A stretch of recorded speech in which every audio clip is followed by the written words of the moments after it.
experience. The snow was falling, but it was soft snow and it was fluffy, and it was pretty dry snow. It wasn't very cold out.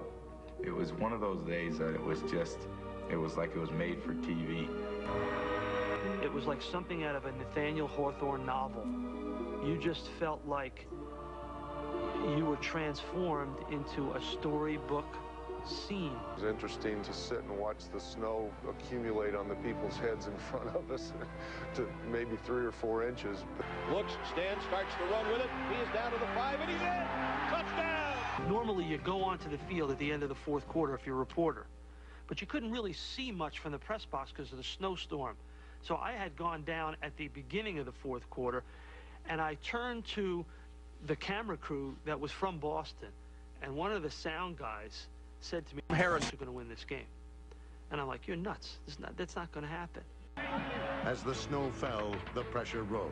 I was sitting in my season tickets in section 120, row 10, which I've had for even before I stopped playing. The fans, after watching this team this year, felt like something special would happen that night, and they didn't leave. Go for it! You can do it! Move it! And thrown for the end zone, and it's caught! A touchdown with 7:52 to play in the football game. In the year of United We Stand, given new life, this is happening for a reason. To coming back and winning this game in this snowstorm because some higher power wants it to happen. To keep their championship dreams alive, Colin would have to make arguably the greatest kick in football history. There was a pile of snow there, and he pointed to the pile of snow, and he said to Ken Walters, oh, just put it there. There was no footing, that was bad. He's into the wind. I talked to Walt Coleman, the referee, who was the referee that night, about this kick. He was standing right behind him and had difficulty seeing the goalposts. Field goal attempt coming up. Snap, ball down.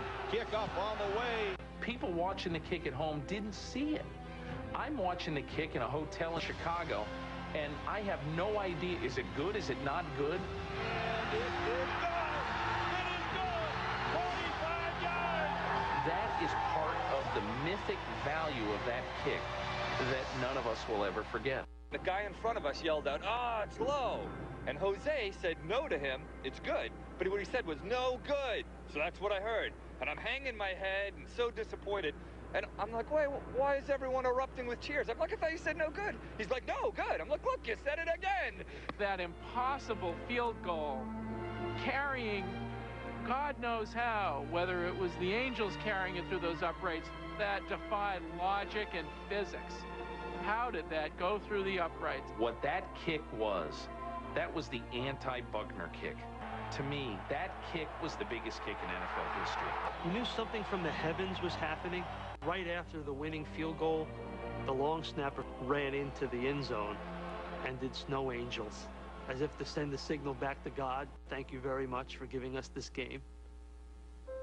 Something special was going on that last night at that stadium that had to do with what the country has gone through since September 11th.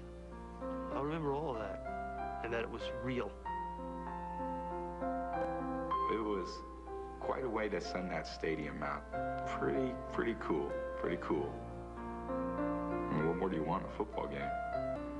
If ever a stadium was to end, and end with a group of people that represent the stadium, just about get-by type of people, just about a get-by stadium, yet they win it all. It's the most amazing story of them all. Imagine going to a wake, an Irish one, because we're here in the Boston area. Everyone's standing around the coffin, drink in hand, toasting. That's the way it went out, and it was perfect.